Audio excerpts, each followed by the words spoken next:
l'indécise insiste toujours avec Frédéric Bérard. Ce sera pas très long. Fred va sortir cochon et chien de la pièce pour avoir la paix. Voilà, c'est fait. C'est beau de t'avoir allé in and out à sortir les animaux. C'est plutôt Lénine qui décide de rentrer, sortir, éternelle indécise. Est-ce que je vais être avec papa ou être en bas? Et puis voilà. Avec un nom de même, il ne faut pas s'attendre à des miracles. Tu serais surpris parce que Lénine avait un quotient intellectuel. Et puis là, lit Lénine pendant 5 minutes, puis on s'en rejoindra là. C'est un des plus grands intello militants de l'histoire de l'humanité. Tu sais que moi, je suis plus Lénine and out.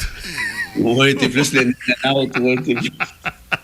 On va parler un peu de Québec solidaire. J'ai rêvé que tu me demandais, tu m'avais écrit pour me dire, Serge, j'aimerais ça parler de Québec solidaire lundi, mais c'est pas arrivé. Hein? Tu me confirmes que non? Je n'ai pas besoin de t'écrire pour ça. Ça allait de soi. Ça s'est rendu, je rêve à ça va pas bien. André, t'es avec nous? Hein, oui, je vous écoute. C'est toujours agréable de vous entendre. Oui, ça doit, oui. Je vais commencer, André. La game a commencé. J'ai failli mettre ma casquette des Yankees, moi aussi, ce matin, Fred. J'ai passé à un cheveu de la Ah oui, hein? Oui, un cheveu, oui. Allons-y, avant de parler de la victoire d'Émilie Lessard-Terrien et du Congrès de Québec solidaire, c'était quand même important en fin de semaine. Tu veux nous parler de Samuel Girard de l'Avalanche du Colorado? Oui, qui vient tout juste d'entrer dans le programme d'aide aux joueurs. C'est un programme qui, corrigez-moi si je me trompe, les gars, mais en tout cas, si ça fonctionnait avant, on n'entendait pas vraiment parler.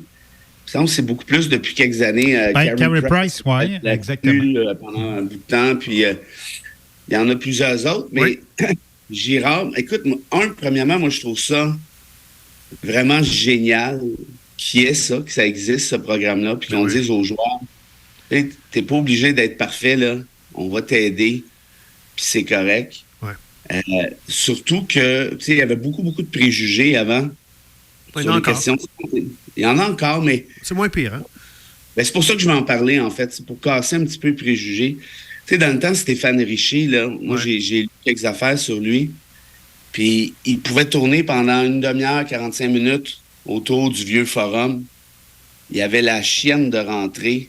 Il était... Bon, puis il savait pas c'était quoi, parce que dans ce temps-là, on n'avait pas trop d'idées. Puis il allait voir Pat Burns. Puis Pat Burns, il lançait des affaires. Il dit, sors de mon bureau, j'ai pas rien que ça à faire, m'occuper de toi, je joue, puis ferme ta gueule. Bon, tu sais, dans le genre. C'est ça. Il passait pour ce qu'on appelait des momounes dans le temps, puis tout ça. Et là, Girard, avant d'arriver à Girard, Spencer Knight, qui est un premier choix des Panthers de la Floride, il y a 2-3 ans, un super gardien en devenir. Puis l'année passée, il jouait pour les Panthers. Mm-hmm. Il est entré aussi dans le programme. Fait que là, tout le monde pensait qu'il y avait des problèmes d'alcool, de drogue, peu importe. C'est pas ça. Il y a des troubles obsessifs compulsifs.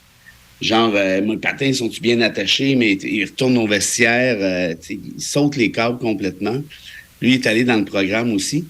Et là, Girard, on a appris, il y a 3-4 jours peut-être, qu'il a joint le programme parce qu'il a fait une dépression, puis il fait beaucoup d'anxiété qui l'a amené à des abus d'alcool et tout ça.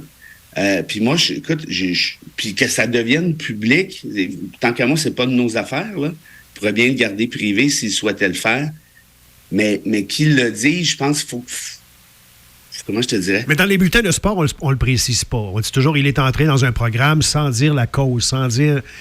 En tout cas, moi, je l'ai vu, la cause, je sais pas à qui il l'a raconté, mais c'est clairement un média traditionnel. C'est bon. Et puis je veux me faire le relais de ça parce que moi, j'en fais beaucoup d'anxiété depuis Guantanamo, en fait. Et c'est vraiment pas drôle, là. Puis, tu sais, avant, les gens m'en parlaient. J'avais des amis, moi, j'ai des amis qui en font de l'anxiété et tout. Mais tu te dis, bah, OK, tu as de l'empathie, mais tu sais, ça reste abstrait, c'est pas... c'est flou. Mais on ne sait pas quoi faire, on ne sait pas comment aider la personne. Non, mais il n'y a pas... Malheureusement, il n'y a pas des tonnes de choses à faire. Mais moi, j'ai déjà dit à un ami qui est quand même très, très connu. Puis, je dis, écoute, ça va pas, là, ta affaire. Puis, il me dit, voyons donc, un gars brave comme toi qui fait de l'anxiété. C'est ça. Il faut vraiment avoir aucune idée de ce que c'est. Ouais. Dire une niaiserie comme celle-là. C'est pas grave, je te pardonne, t'es mon chum, là, mais la prochaine fois que quelqu'un dit ça, là, fais-moi plaisir, là, puis zip tes babines, parce que c'est vraiment épais ce que tu viens de raconter. Là. Et puis, il disait pas méchamment, évidemment. Mais non. Je ne t'ai pas insulté tant que ça, mais Mais c'est pas la question d'être brave, pas brave. L'anxiété, pour ceux qui savent pas, c'est pas une maladie. C'est mental, oui, en partie, mais c'est physique. Par exemple, moi, quand ça me pogne, là, je vais être agrippé. Vous êtes déjà allé peut-être dans des montagnes russes là, à la ronde, là? Ouais. Ben, moi, quand ça me pogne, là, je suis dans une montagne russe. Fait qu'il faut que je m'accote sur le divan, là, puis je le serre fort, puis là, ça peut durer des fois là, des jours de temps. Là. Aïe, aïe, aïe. Non, mais il y a des fois, il y a des crises qu'on appelle, là, Ouais. puis là, on a une grosse demi-heure, puis là, après ça, t'es vidé raide, tu t'en vas te coucher.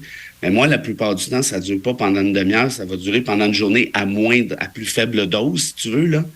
Mais t'es accroché à ton divan, là, puis t'as juste hâte que la raid de montagne russe finisse, là.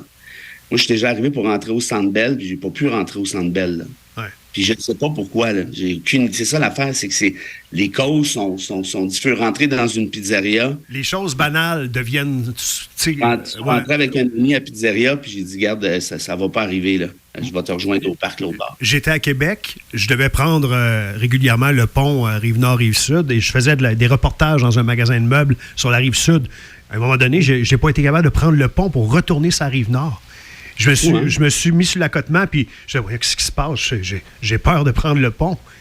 Ben oui, mais moi, j'ai pas vécu avec les ponts, mais Denis Lévesque, que vous connaissez tous, lui, il m'a coaché beaucoup là-dessus parce que il en a fait énormément au point où, un peu comme toi, lui, il pouvait pas passer sur un pont ou quand il regardait un avion dans le ciel, là, il pétait une crise. Rentrer dans un avion, c'était impossible.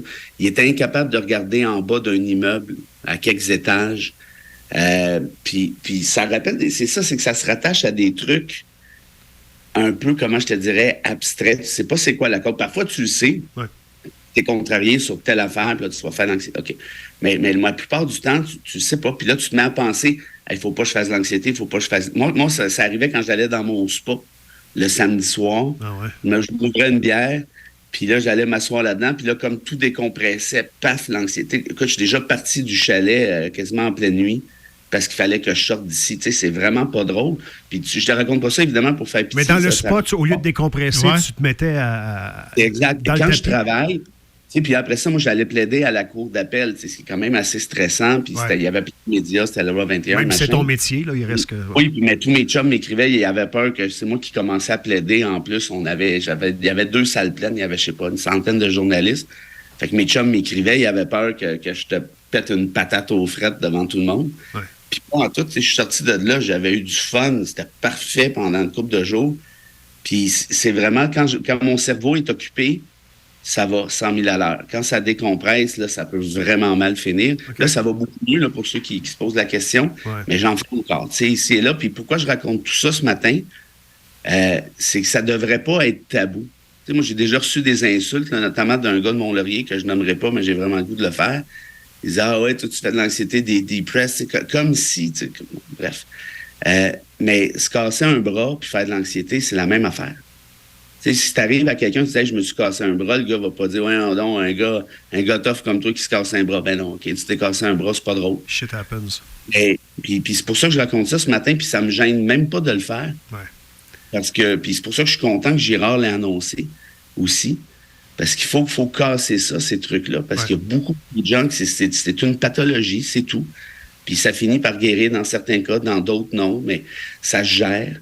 Et puis voilà. Fait que s'il y en a qui nous écoutent, qui en font, ou s'il y en a qui nous écoutent, qui vont en faire un jour, faites-vous-en pas, honnêtement, parce que les premières fois, là, tu penses vraiment que ta vie est en train de se terminer. Là, ben, tu comprends pas, c'est ça. Et toi, tu es pris avec ça depuis combien de temps, Fred? Que tu Guatemala. Guantanamo. Guatemala. Oui, pas tout à fait pareil. Je suis arrivé de Guantanamo, puis là, je suis tombé malade, mais je faisais pas d'anxiété comme telle. Puis j'ai essayé de repartir en Algérie après, et puis j'ai jamais été capable de prendre l'avion. En fait, ça a bloqué, puis voilà.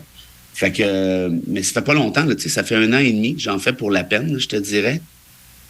Puis je le raconte parce que, sachez-le, puis c'est pas grave, puis surtout, quand quelqu'un vous dit qu'il en fait, c'est pas parce qu'il est moumoune, c'est pas parce qu'il s'invente des excuses, c'est pas parce que... Non, c'est pas ça. C'est qu'il est malade. Il est malade là. Il sera peut-être pas malade demain matin. Puis c'est tout. Voilà. Fait que bravo à Gérard, bravo à Carey Price, bravo à ces gars-là qui ont beaucoup, beaucoup de pression. Tu sais, il n'y a personne qui braille sur le sort des joueurs de la Ligue nationale. Tu fais 5 millions US par année, tu gagnes la Coupe Stanley avec l'Avalanche, tu as 23 ans. Mais c'est pas parce que tu as tout ça que tu peux pas avoir ces pathologies. Puis je vous jure, quelqu'un qui fait de l'anxiété, là, il est pas heureux, là. Il est vraiment, vraiment, vraiment pas heureux. C'est vraiment ultra. Mais moi, il y a rien que j'ai eu dans ma vie qui s'approche de ça, là. Honnêtement, là. Ta vie, tous tes plans foires, là. T'as plus de fun. Là. Aller super au restaurant, tout se termine drette là. Fait que c'est vraiment pas comique. Mais ce qui est encore moins comique, c'est de se faire juger pour ça. Puis c'est pour ça que je voulais en parler ce matin. La bêtise insiste toujours avec Frédéric Bérard. Je voulais juste faire une petite cassure et bon, tu comprends que je pense qu'on est content d'apprendre qu'on fait la bonne chose en voulant t'occuper tous les matins du lundi au vendredi. Moi, ben, écoute, oui. On peut le voir demain. On peut le voir demain. Ça fait notre affaire. Contribuer. Ça fait plaisir, Fred. Ben, il y a des semaines où ça va super bien, puis il n'y a absolument rien à dire. Puis je pense que, en tout cas, là, j'arrête avec mon bulletin médical, là, mais ça progresse dans le sens où j'en fais moins longtemps, puis j'en fais moins souvent. Puis techniquement, ça devrait passer au final. Mais mon point, c'est pas de parler de mon nombril, mais plutôt que... Puis il y a des gens qui m'écrivent au moment où on se parle, merci d'en avoir parlé, je t'en arrête de travail pour ci, puis pour ça, puis... Ben oui. Et, fait que voilà, puis comme m'a déjà dit un ami, j'ai déjà fait 2 dépressions, puis ça, puis une gastro, c'est la même affaire, tu sais, ça finit par passer, c'est plate, puis c'est tout. Fait que gardons ça à l'esprit, puis ne jugeons pas. Et tu as peut-être des gens, justement, avant qui identifient vraiment que c'est ça le problème qu'ils ont. Parce que, tu sais, des fois, t'attends, puis ça s'amplifie, j'imagine. Ça, André, ce que tu viens de dire, là, je te remercie parce que ça vaut beaucoup d'argent pour moi, parce que moi, je ne savais pas c'était quoi. Puis toi, tu dois être du genre à reporter, de voir quelqu'un puis de consulter, c'est sûr. Ben non, j'ai consulté, puis j'ai fini par le savoir et tout. Mais je dis, quand ça t'arrive, c'est pour ça que je vous en parle ce matin aussi, tu sais, ça devrait être un des trucs à surveiller parce que c'est ultra méga fréquent. Là, puis je dis pas ça pour banaliser, là, mais comme dit André, puis il a raison, au début, tu n'as aucune idée. Moi, rentrer dans des avions, j'ai visité 45 pays, j'adore ça, c'est une des affaires que j'aime le plus faire. Puis quand je suis arrivé, c'était ma fille qui avait réservé mon billet.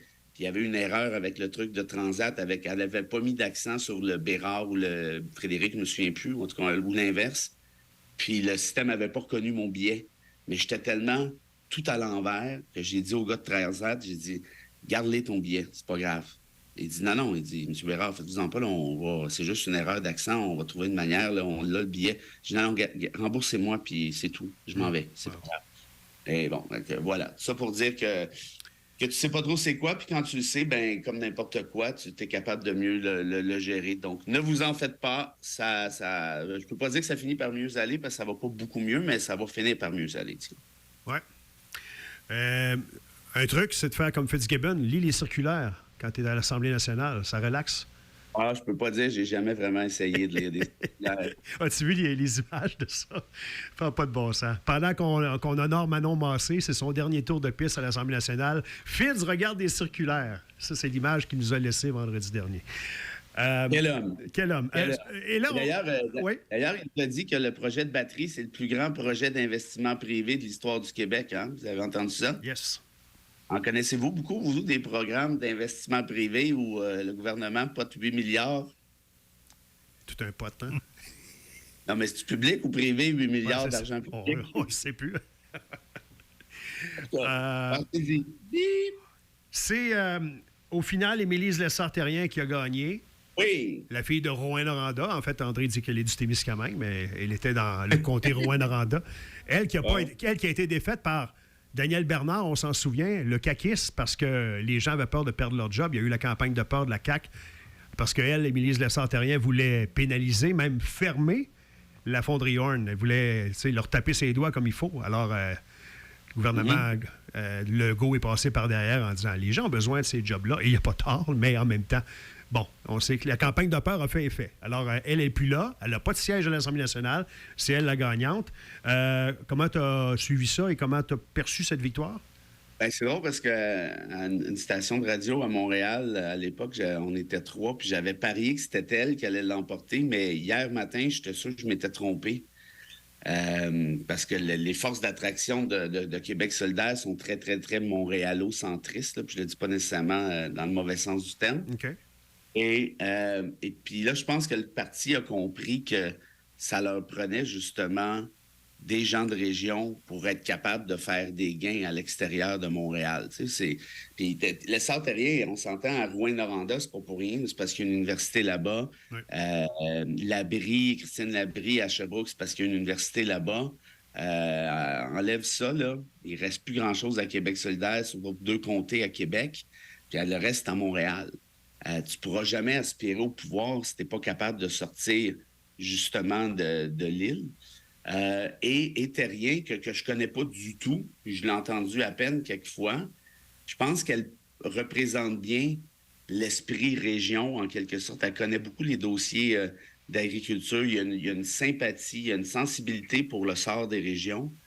Je pense que ça va faire vraiment du bien à ce parti-là, honnêtement, là, d'être capable d'avoir... Puis le problème ou l'avantage, ça dépend comment on le voit, elle n'est pas élue, comme tu disais. Ouais. Fait que ça, c'est un peu bizarre d'avoir une co-porte-parole, une co-chef, si tu veux, là, ils n'appellent pas ça comme ça, mais ça revient à ça, qui n'est pas élue.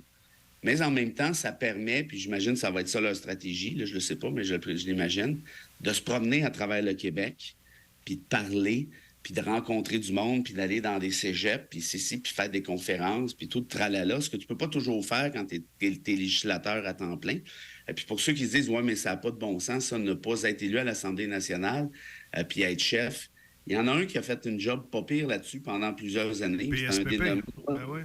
Il n'est pas très... Non. Ben, il y a eu lui. Pas. Il n'est pas... Ouais, pendant 2 semaines, mais l'autre l'a fait pendant plusieurs années. L'autre l'a fait pendant plusieurs années et j'ai nommé un certain René Lévesque. Ah oui?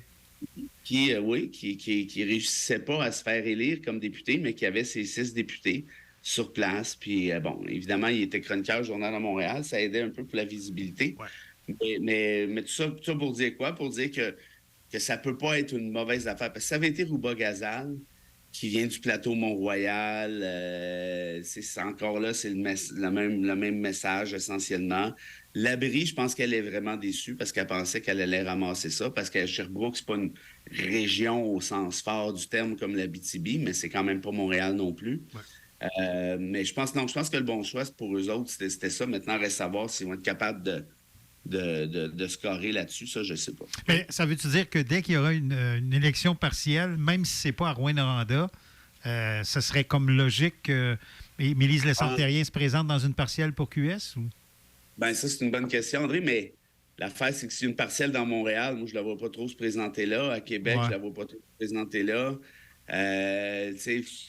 En même temps, si tu as une partielle à Bécomo, c'est quoi ses chances de remporter ça? C'est le seul problème pour Québec solidaire. Les régions, actuellement, là, il y a 2 partis. Il y a la CAQ puis le PQ, puis ils vont s'échanger ça pendant un bout de temps, parce que c'est les mêmes électeurs, essentiellement. Ce sont des vases communicants. La seule différence, essentiellement, c'est l'indépendance, ni plus ni moins, là, parce que les deux ont des discours très identitaires, très, très, très conservateurs aussi, on va se le dire, là, sur toutes les questions de transsexuels, puis de minorités, puis machin. C'est les immigrants, les réfugiés, ils disent la même chose.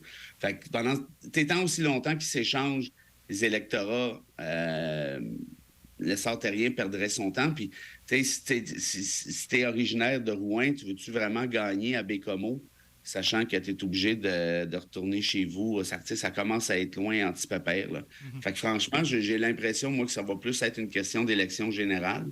Mais encore là, il faudrait voir. On va s'en garder pour demain. Il y a le 90 aussi, le vote de confiance à Gabriel Nadeau-Dubois qui est intéressant. Il y a les otages qu'on a finalement relâchés. Il y avait des belles images reliées à ça en fin de semaine. Est-ce qu'il va y avoir un cessez-le-feu, là, finalement? Il y a plein de choses qui me viennent en tête, mais on va s'en garder pour demain, Fred. Merci toujours d'être là, disponible. Puis on est avec toi. Hein? Quand ça file pas, tu nous appelles. Ah, ben je fais ça à chaque matin. Je sais bien. OK, bye. Mais faites-vous-en pas, là, ça va bien là, de façon générale, mais je trouvais que on le faisait pas avant, puis en parlant, puis peut-être je me trompe, là, puis peut-être il y en a qui m'ont écouté, puis on dit non, il est bien momoun. Auquel cas, vous avez le droit de penser ce que vous voulez, ça me dérange pas vraiment. Mais pour ceux et celles qui souffrent de ça, parce qu'on en souffre, ben on est tous ensemble. Et puis voilà, c'était ça l'idée. À demain. Salut. La petite